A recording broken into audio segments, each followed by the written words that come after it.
welcome to another episode. I am your host, WIZE. I'm excited for my next guest, but make sure you subscribe, like, share on YouTube, Facebook, wherever platform you're watching us on. So let's just jump right into it. Welcome to my show. He's a financial expert. Oh man, he has an amazing story. I'm excited. Welcome to the show, Chad Hufford. Hey, Hello. thank you so much, Wise. It's great to be here. It's a pleasure to join you and your audience. Thank you for being here, man. Thank you. So let's just jump right into it. So you was you grew up in Anchorage, Alaska. How did your upbringing influence your passion for both finance and outdoor adventures? Okay, so I think that idea of adventure is really important because Alaska, in a lot of ways, really is the last frontier. In fact, I was just flying up here from LA last week, and it was with a guy that was going to do this like survival course up here, and he's lived in LA his whole life. It's a completely different world, right? And I just was reminding him like he'll be in these situations where you just forget like you get in the wilderness, it's so rugged, it's so raw, you forget like this is 2023. Like it brings you back and you're just reminded how harsh and unforgiving nature can be. So I think growing up in an environment like that, it heightens your sense of adventure and freedom, and really wanting that from an early age, wanting something different, wanting to feel that I had autonomy and agency, and again that freedom. And I think adventure is something that is inside of all of us. You think of like a little kid, and they everything turns into an adventure, a treasure hunt. They're a pirate, they're uh, uh, escaping from bad guys, or they're chasing bad guys or something. And I've got little kids, so I see this all the time. But I think our sense of adventure and wonder and excitement slowly kind of gets pressed out of us. It almost gets trained out of us, educated out of us. And I think living in a place like this help keep a lot of that alive. I think it's part of what made me want to start my own business, start my own practice. And to be honest, it's an incredible place to live. It's not easy. I mean, it gets cold. The winters are long. We're blessed to be able to get out, thaw out a little bit in the middle of winter, but it really is a tremendous place to grow up, tremendous place to raise a family. So what got you into finances? What led you to that aspect? It's a really good question, and I have a very, very interesting and seemingly disjointed path into the world of finance. I'll give you the short version. My dad was in finance starting in the 70s, even before I was born. So I grew up, I'm so blessed to grow up hearing these financial lessons. One of your more recent guests, Wally, was talking about her experience in not having that. She had to learn a lot of this on her own. I was blessed to be able to learn from somebody who did a lot of what I do on a professional basis. I just use that as a jumping off point. And I also learned a lot from the mistakes of the folks that he worked with, even some of his own investments, things that my dad wishes he would have done differently or could have done better. He was pretty open about those things, which is not always the case. A lot of times financial discussions can be taboo, especially within a family. Um, but my degree is actually in biochemistry. I went to school I was really interested in endocrinology, but what I really want to do is be a hotshot surgeon. And then I met the woman who is now my wife, and what she wanted was a family. She wanted a husband. She wanted kids, not a hotshot surgeon. And deep in my core, what I've realized is I want to empower people. I want to help people overcome feelings of helplessness, to make them feel like they have agency and a sense of control and influence in how their life is mapped out. Um, in surgery would be a way of doing that, helping repair something that's broken and giving people a chance to get back to how things were. Finance is just another way of accomplishing that same thing, to allow people a life of more freedom and abundance. So it really, I think, goes back to the core of who I am. But again, blessed to have years and years and years growing up learning those lessons. And in fact, all the science and chemistry background has still been really helpful because those disciplines force me to create a construct to have a lot of different variables and figure out how to fit them all together. Because when I meet with a family, when I meet with a couple, when I meet with an organization, even, there's so many different moving parts. And we're trying to make sense of that, get all the pieces of their financial puzzle to fit together. So I think it served me well, even though biochemistry, I trained some athletes, some professional athletes, some Olympic athletes, very into nutrition and fitness. I'm sure I'll probably throw out a couple metaphors throughout our conversation, but like all these things, I was able to fit together and create a pretty unique foundation for coaching people in finances, helping them invest, but really helping them find more freedom and abundance in their life. That's gonna be my next one. It's because you like you said you trained athletes and all this other stuff. What is the difference between what do you really realize? Do you notice the difference between teaching an athlete and someone finances? What's is there like, or is there something sim, or do you teach it in a similar fashion? It's so similar. That's a great question. It's so similar. It's unbelievable because you're training the individual. Now, I know, Wise, you're interested in the that you do some production, some recording, and things like that. I am not tech savvy at all. I have my kids help me through a lot of this stuff, figure how to use my phone. They're teaching me stuff every day. Like, Dad, do you know your phone can do that like automatically? You don't need to figure all this out. And anyways, you could put me in your studio and I wouldn't even know where to start. Now I could have all those tools at my disposal, but if I don't know how to use them, if I'm not operating them properly, I'm not going to get much out of them. In fact, I might mess up stuff, right? And same thing happens like in a training facility. You could take a, a random selection of people, let's say 100 people, give them access to the best training facility in your town. And in a year, almost nobody would have improved their athletic performance significantly because most people aren't going to get the most out of what those tools can provide. So it's not just providing access to the tools, the right training equipment, the right um, exercise equipment, the right recovery equipment, things like that, is being able to use them and having a consistent plan for implementing them. And the same thing happens in finances. There's great tools, there's great investments, but people don't stick to them, or they at least not sticking to them long enough to get the results that they want. Just think of somebody going to the gym, like, you know, they start in January, right? And they're all excited, they're gung ho, they buy all the gear, they buy all the stuff, they buy a program, they get a virtual trainer, and I mean, January, they're in the gym like 5 days that first week. Second week of January, they hate their life. Like, I'm so sore and miserable. This is terrible. By February, a lot of those people are done. They've quit. There's nothing wrong with the gym. There's nothing wrong with their program, but they didn't stick to it long enough. And that's how finances are. People often misuse, maybe try to jump into something too quickly, but then it's not sustainable. They're not able to execute those principles long enough to get the results. So I think there's so many parallels, and that's why I'm so grateful that I had that opportunity to work with very, very high level athletes and get into that performance psychology, because I borrow a lot of that stuff that I learned and use it in finances. Okay. So like you said, you're an entrepreneur. What inspired you to establish Veritas Wealth Management, and what sets your boutique firm apart from others in the financial industry? So I think I was always kind of born to have my own business. Even when I have worked for other people, there were jobs where I have a lot of freedom and autonomy, and it's something I really value. My dad was self-employed the entire time, my entire childhood, so I never knew him to have I mean, I was gonna say 9 to 5 job. He had a 9 to 5 job, but it was his own practice.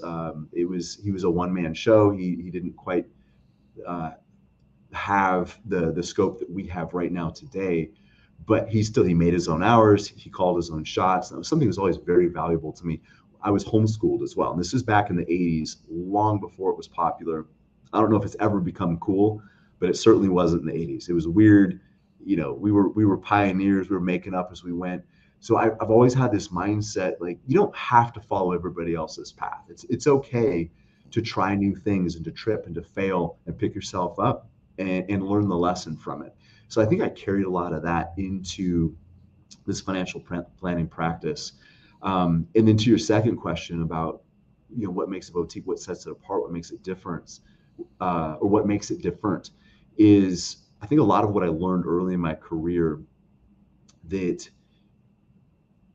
it isn't just giving people the right investments. It's actually helping them become a better investor. Because I started in 2007, 2008, and you remember what was going on in the world, global recession, people losing jobs left and right.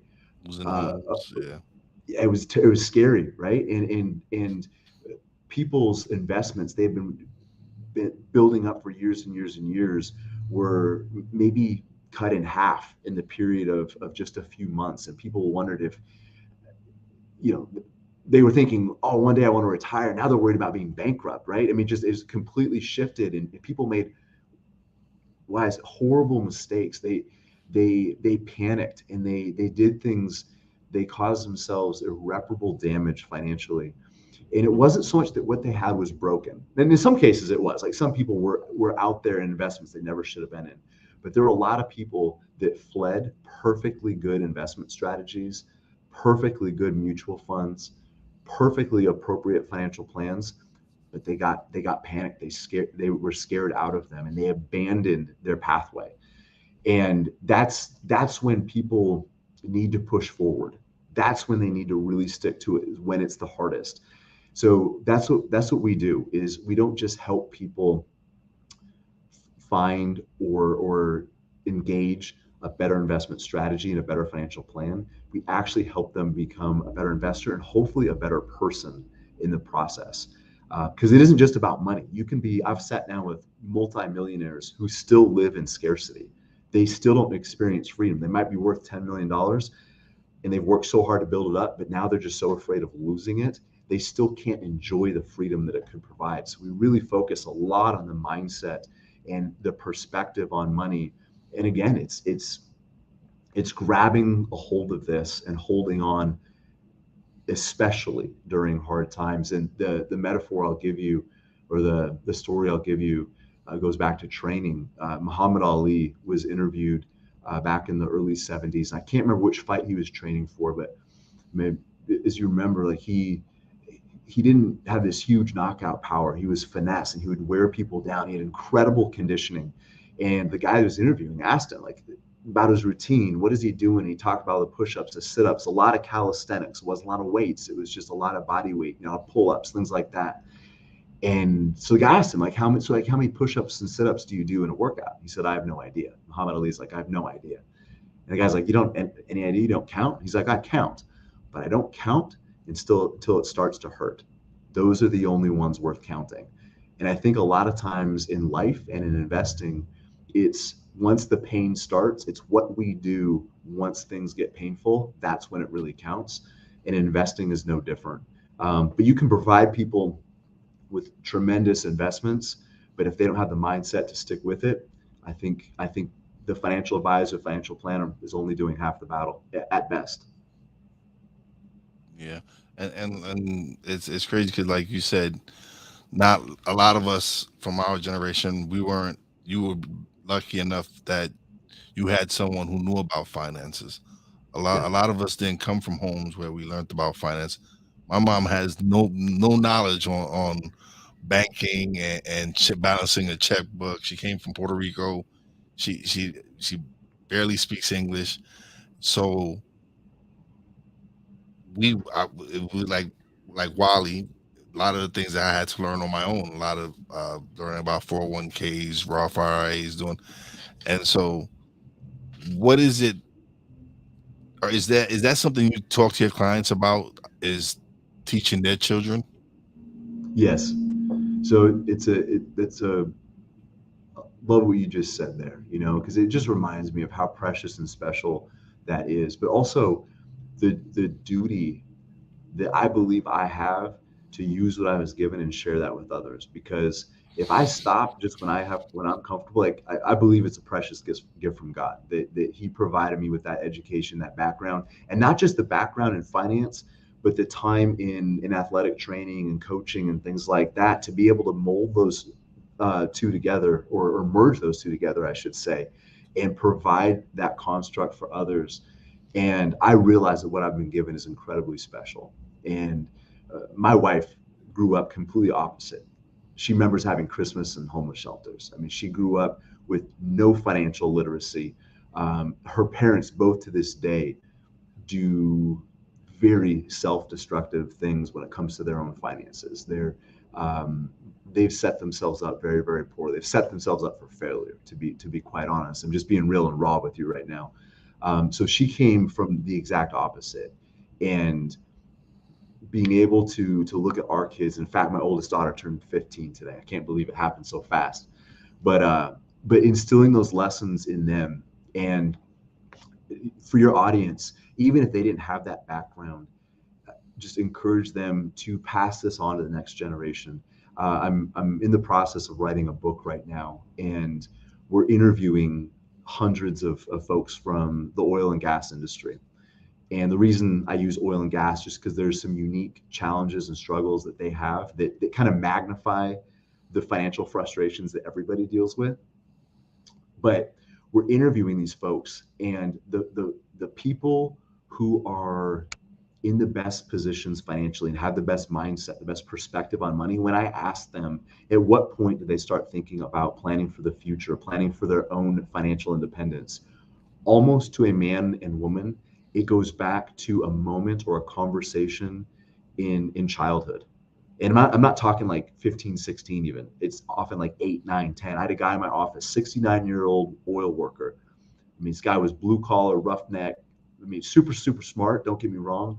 But I mean, the guy just worked hard for a long time. He was a man's man. He's in my office in tears, talking about a moment between him and his dad. He was describing this. It happened. I'm trying to remember how old he was. It was like 58, 59 years ago that this happened. And he was describing the green stove, and where the chair was, where his dad was sitting, and where the counter was, and where the table in the kitchen, and all these different things was so vivid in his mind. He's like, that's when the light bulb turned on.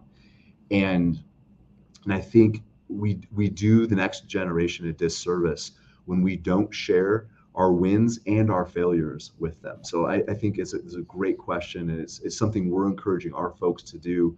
And it's one of the reasons of doing these podcasts is people they can listen with their kids in the car, they can talk about it, get these financial discussions going, get that stuff out in the open. These aren't finance doesn't need to happen behind closed doors. It doesn't need to happen in a silo. I believe finance should be a team sport, and that's what we're trying to do and trying to promote. Yeah, no, it's definitely something that people need to learn about, and especially being able to teach their children and be able to have that, because it's just great. And it's amazing because I know a lot of young adults right now who are into investing, who learned about finances, who are really into it, and I'm like, I wish I was sort of like them in a way, but and then I look at the time, I'm like, it's a completely different time now. They have access to tools that we didn't have when we were growing up, so it's different time for them, and it's like I hear some of these kids talk about, yeah, I got this much in this stock, I got this much in this, and I'm like blown away because this is at their age. That's what I wasn't thinking about that. And I think it cuts two ways, right? So number one, there's a lot more information out there. It's so much easier to get information. Uh, your last guest was teasing you about looking up stocks in the newspaper. People are like, Yeah, what is a newspaper? Like, you and I remember that. Like, I remember as a kid, like, I could not wait to get the paper and look up box scores from like yeah. baseball, football, basketball games from the day That's before. how And I started. On the back of the paper yeah, was the sports section. you're just diving through it, right? Now kids are like, no, like I'm following live I know exactly everybody's stats. Like my kids can't even relate. But so the information is there. But the problem is there's a lot more distraction too. And I think a lot of people are growing up gambling and speculating with their money, not realizing that they're not investing. And so one of the things we try to teach folks is not all data is information, not all information is knowledge, and not all knowledge is wisdom.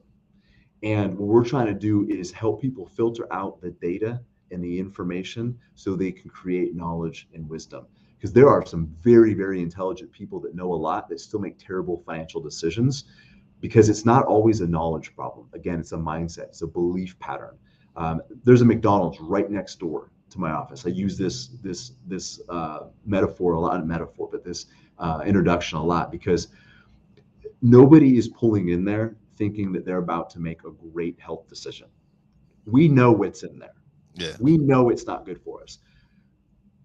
But people show up in droves. In fact, in the mornings, sometimes there's a line like out around the corner down the street where people are starting out their day with what they know is going to be a poor, detrimental decision, but they do it anyway. So knowledge is important. And we need people like Wally that are out there putting that knowledge out there, people like Dave Ramsey. But also I think takes a coach, somebody who's going to create an investment plan. Because there's a huge difference between, and this goes so far beyond finances, what I'm about to say. But let's just talk about finances for a moment. So there's a huge difference between somebody who is strategically investing towards a desired outcome and somebody merely collecting investments. So a lot of these young kids right now, they're out there, they got a Robinhood account or something like that. They're kind of collecting investments. They're dabbling in it. They're playing it. It's more of a game and entertainment than it is a long-term strategy. And that can be dangerous. Now there's some good to it because at least they're thinking about it, right? Mm-hmm. But again, they're not strategically building towards a specific objectives, towards a specific plan. And again, this goes way beyond finance. I think a lot of people live their life without a strategic objective. They're just collecting information, collecting things, collecting degrees, collecting whatever. But they're not actively working towards something out there in the future that is meaningful and purposeful. And that, that's health, that's relationships, that's finance, that's business. There's so many variations on that theme. But definitely in the world of finance, we see that in more and more of a problem. In fact, I just had a meeting Friday right before I left for the weekend. And these people, they've done a great job saving, but their investments are scattered all over the place. And they told me there's no rhyme or reason. We don't know what to do. We just know we need to invest. We're throwing money in accounts. We're hoping for the best. And we tell people hope is great on a Hallmark card. It doesn't make for a good investment strategy. Yes, you need to have hope, but you also need a plan. Yeah, you're absolutely right. And that's the problem with a lot of people now that they don't have that financial plan for the future. That's why you see so many people who are supposed to be retired working at Walmart, working at other places because they didn't plan financially for their future. And so that's why I wanted to have you on so we can share this message, so we can have this out there, so people can tune into this podcast or connect with you somehow and learn. That's why I do the podcast, is to be able to provide this information, to be able to provide a platform for people like yourself to come on and talk about these things, because it's something that people really need to learn and really need to focus on. Well, I appreciate that. And I think it's obviously I'm biased, but I think it's such an important message to get out there. And I would just tell your audience, if you don't know where to start with the end.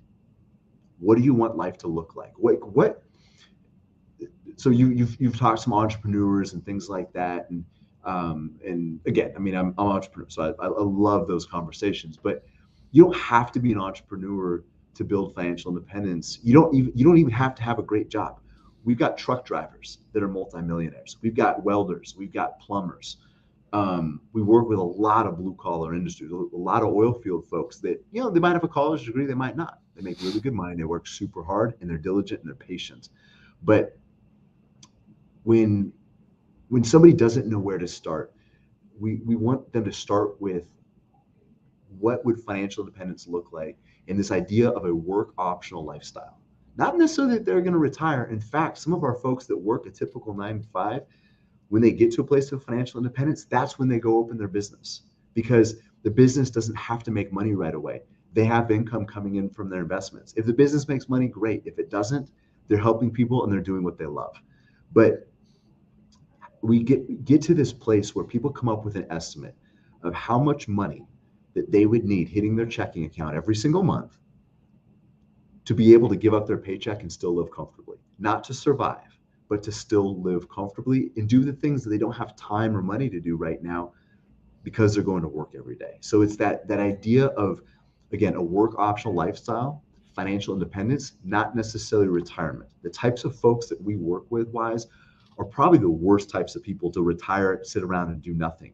They're retiring to something, not just from something. And a lot of times they want to retire so they can go and do this other thing. I told you we work a lot with oil folks. These men and women, sometimes they're up on the North Slope. This is above the Arctic Circle, like North Pole, Santa Claus land, right? 6 months out of the year, it can get 40, 50 below. They may not hardly even see the sun their entire shift. I say their sun, the sun, So yeah, the SUN. SUN sun, like Yeah. the sunshine, like it's dark in the winter.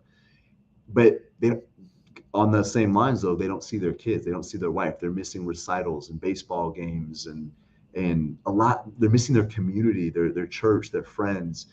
They don't want to do that until they're 70 years old, right? So they want to know, like, how can I get financial independence relatively early in life so I can do something different, so I'm not tied to that. So a lot of times that job, that career becomes a means to an end. We're finding a win, an objective that's much more meaningful than just quitting work, right? So back to what I was trying to explain earlier is beginning with the end in mind, coming up with an estimate of how much income somebody would need to no longer have a paycheck, to no longer need their job, is a great place to start. Because what it does is it gives you an objective.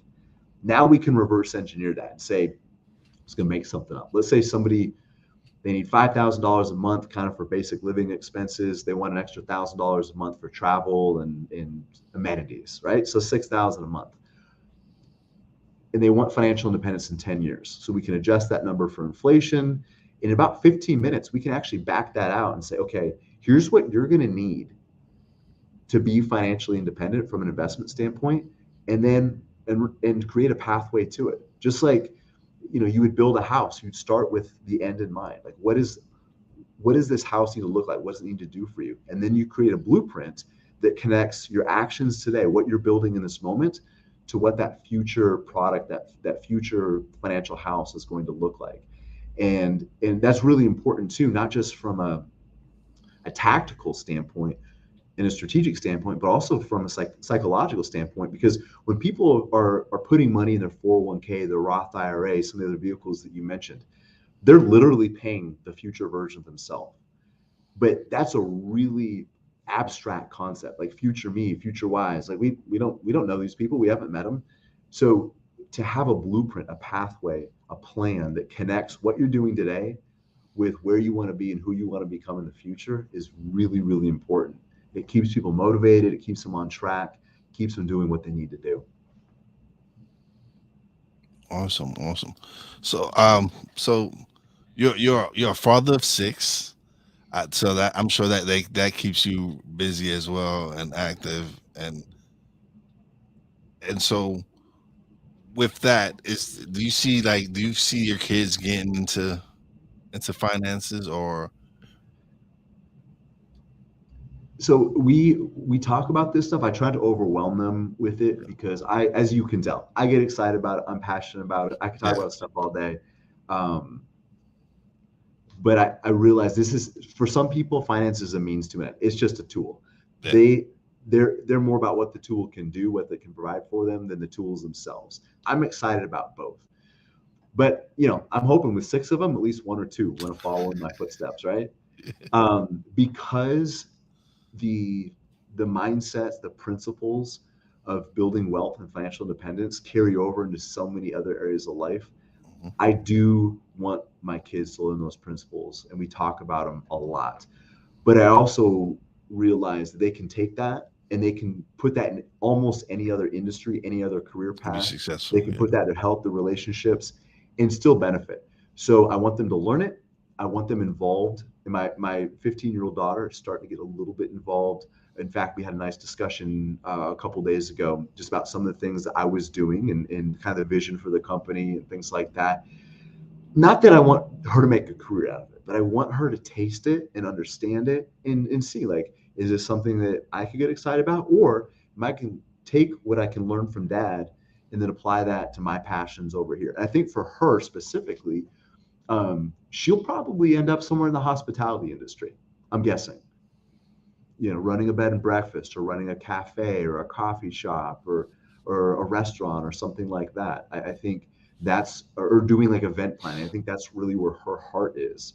But there's certainly elements that she can take from this. So it's a long-winded way of answering your question, but I would love it if a couple of my kids wanted to make a career out of financial planning and wealth coaching, but it's more giving them the tools and the mindset, and then allowing them to take that, because it's any area of life, any industry, it can make a powerful impact. Yeah, definitely, because it's showing them the discipline. It's showing them how to be disciplined and apply it to whatever, like you said, whatever they feel like they want to take their path on. And it's because like I got uh two wonderful kids. They're older, and two great stepdaughters, and I wish I had the knowledge that I'm learning now Mm. within the last few years prior, so I could show them. All I can do now is show them what I'm doing now, and how to apply that now, and tell them, hey, check out the podcast, check out this person. It's a great topic. It's like I had a wonderful conversation with Wally. It was we come from similar backgrounds. We're both from New York City. We both didn't know anything about finances, so to see how her experience with it, and how what she did, and how she like, there was things I just wasn't buying, and she's like, I wasn't spending it on anything. I was just being frugal on certain things.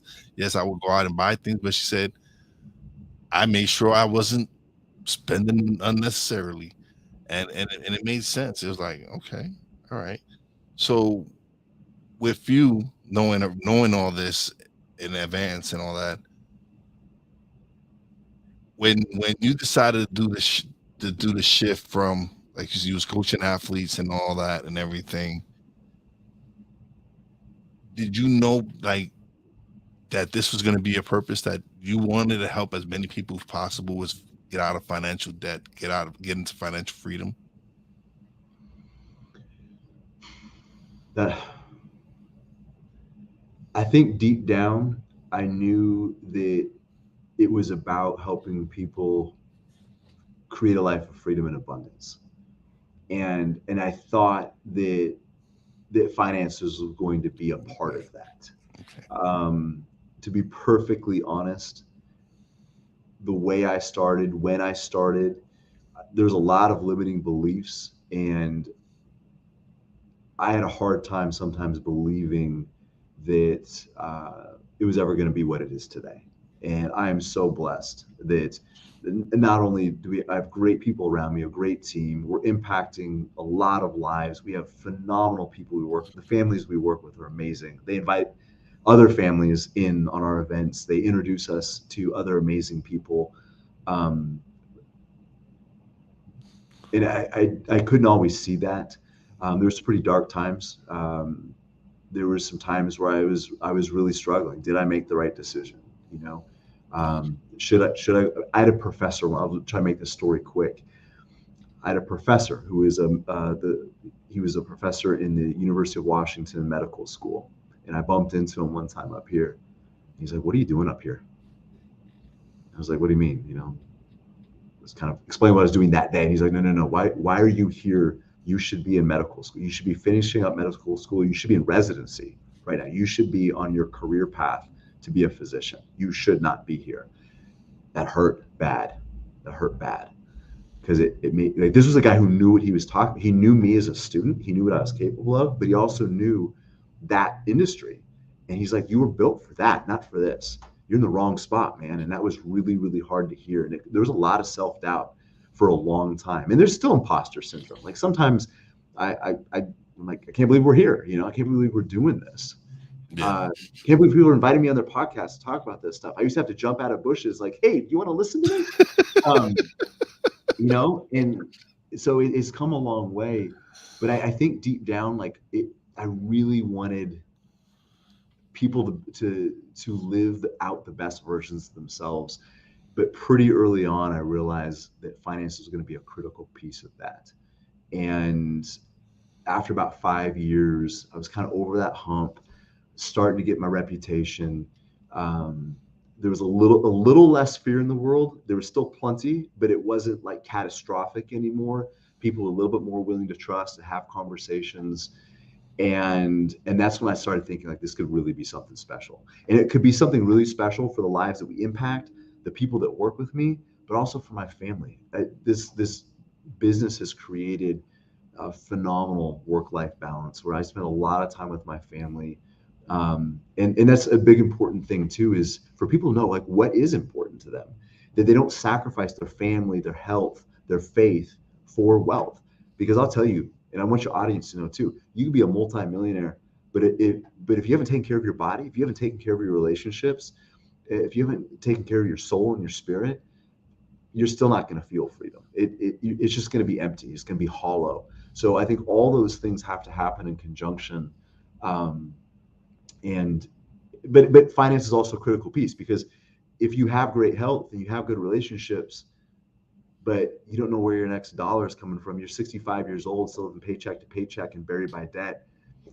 It's going to be really hard to have an abundant mindset. So all of those pillars have to be in place, I believe.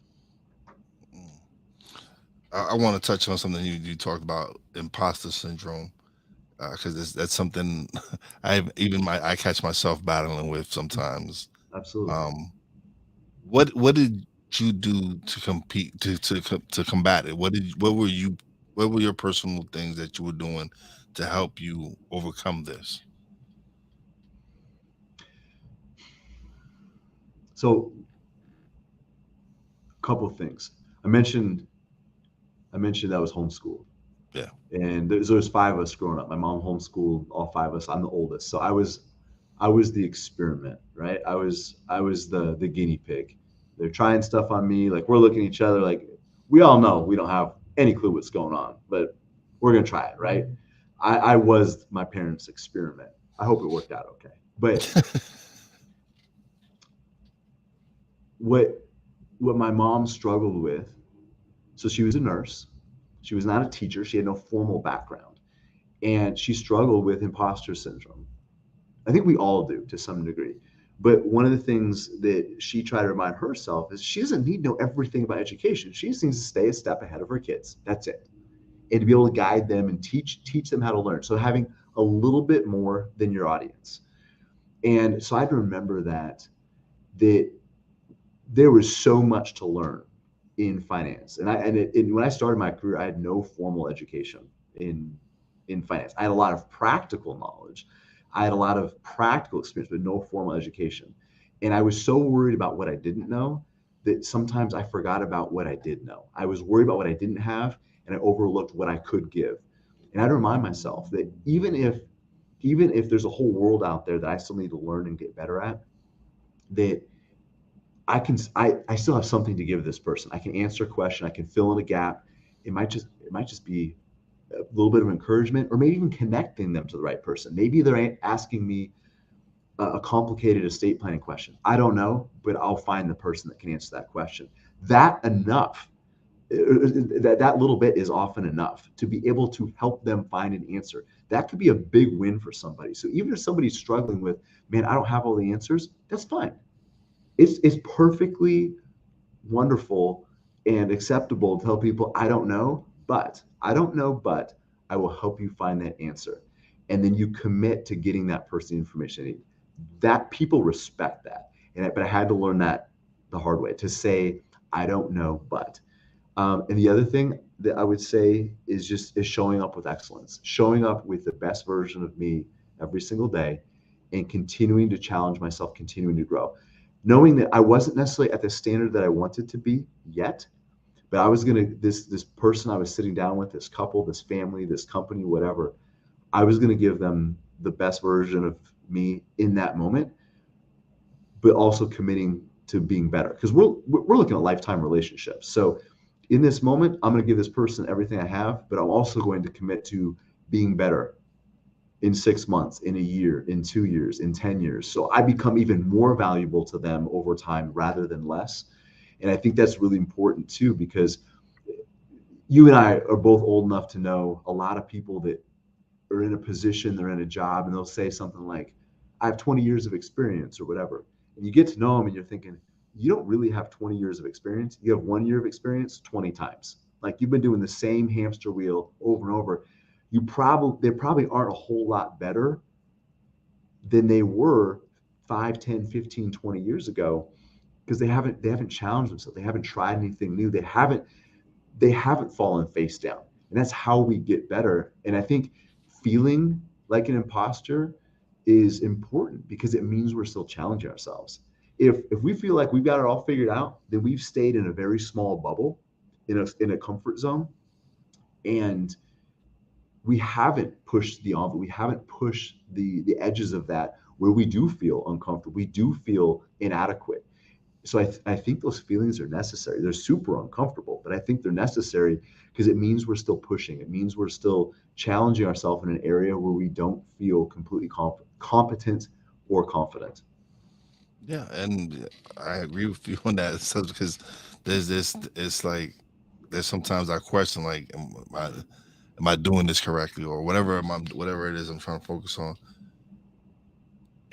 But then when I have discussions with people and they're like, and I tell them what I'm going struggling with or what I'm going through, and they look at they seem shocked because they look at it as like, dude, I'll be watching you do your program, do your show and everything, and you're doing great. You're doing like you're having some great conversations. You're interviewing this, and that's seeing me from their lens. But I just for some reason it's just when I look at myself, I don't see what they see. But it takes time. But when you get enough people telling you the same thing over and over again, sometimes it kind of hits and you realize like maybe I'm not as bad as I think I am.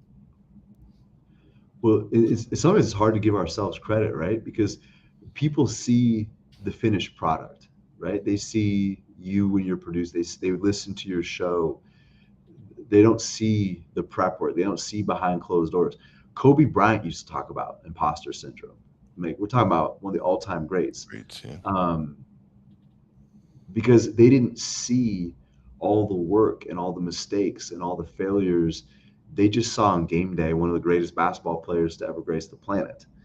Um, and I mean, he lost some games and things like that, but they saw this polished finished product. They didn't see all the work that happened behind closed doors, and that's where that imposter syndrome can kind of creep in. When the lights come on and the show's on, that's not the real battle. The No, battle's already been fought at this point. And I just encourage you to think about. So I'm just going to go back to my biochemistry. Um, we did thousands of experiments, and very rarely were we ever super committed to or married to the outcome of what those experiments were going to be. What we were trying to do is learn from the process. And when you talk about your struggles and am I doing this right? Like I can't even hear it in your voice. You're trying to figure out how to learn from it. Like yeah, you're trying something new. You're kind of bumping into some challenges and you're trying to figure it out. That's what an experiment is. The problem with a lot of people, and I'm in this boat too. I just still struggle with this. Is we want the outcome, and if the outcome doesn't turn out the way that we intended, we call it a failure. We might even call ourselves a failure. Maybe not out loud, but that little nasty voice that my, each one of us has, we call ourselves a failure. And this is a lesson I'm trying to teach my kids right now, is that the only difference between failing and an experiment is coming into it with a willingness to learn or not. If you come into it with a willingness to learn, yeah, you hope for an outcome, But what you're really working towards is to learn from the process. That's what you want the most. If the outcome is great, if you have a great show, if you have a great event, if you put on a great party, whatever. So if you bake a great cake, awesome. But what you're trying to do is learn from the process. So next time you're gonna come out of the gate just a little bit better. And I think one of the things that's been really good for me is creating a healthier relationship with failure and setbacks. And this is super important in investing too, because right now we're in the middle of a huge downturn. This is the most prolonged market decline since 2008, 2009. So some of their investments, people's 401ks are worth less now than they were a year and a half ago. That can feel like failure. But if they look at it like, what can I learn from the process? I have to stick with it. I haven't sold anything. I still own some of the best companies in the world. It just, it's Muhammad Ali in the middle of his workout. This is when it hurts. This is when I have to stick with it. And I think if entrepreneurs, people in general, can go into a situation looking at, okay, this is what I'm going to try. I hope for this outcome. But whatever happens between here and there, I'm going to learn as much as I can. That I'm going to have to regroup. I'm going to have to pivot. I'm going to have to stop, take 2 or 3 steps back before I can start forward again. But I'm going to learn the entire time. That's how people build excellence. And I think that's how we can quiet that voice, that imposter, that little voice that says, no, you're not good enough. You're not ready. You need to wait. You need to, no, I need to try this. I'm going to learn from it. I might not be ready, but I'll get better. I'm going to learn from this experience and I'll be better. I'll be more equipped next time, because I'm not going to learn anything sitting back on the sidelines. I've got to get in the arena. I've got to get bloody, sweaty, a little bit muddy. And that's how we can quiet that voice. Awesome, man. Awesome. Man, Chad, this has been a great conversation, man. This has been awesome. Now you get the chance to plug away. You get the solo screen, and you let everybody know where they can find you, websites, everything. Well, best way to get a hold of us is our website. It's veritasalaska.com. You can also find me we're on Instagram and Facebook. Our biggest social media presence is actually on LinkedIn. Just type in Chad Hufford Veritas. We're up in Alaska. You should be able to find us. And even though our website is Veritas Alaska, we have folks nationwide that we work with, even some internationally. But we were founded here in Alaska, so we kept that name in our title. But if there's something we can do to help, please reach out. All right. Thank you so much, Chad. This has been great. I appreciate you coming on the show and sharing your story and sharing your knowledge, man. This has been awesome. Don't leave just yet. Let me close out the show and me and you chat a little bit off air. But thank you once again, man. This has been awesome. Well, thank you. It's been an absolute pleasure. I really enjoy this. It's been uplifting for me. I hope it's been uplifting for you and your audience. And it's an honor to have joined you today. So thank you.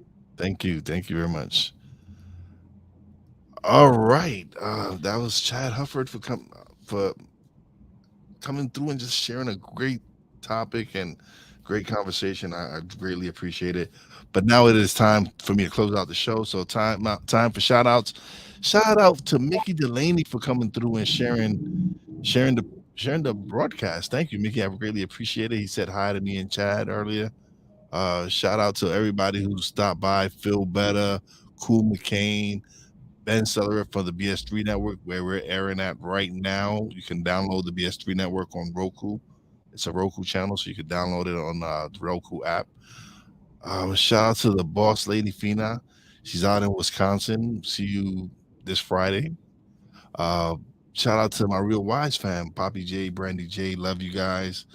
And as always, a big shout out to all the essential workers out there. God bless y'all. Be safe. You know how your boy Wise does it. Peace out.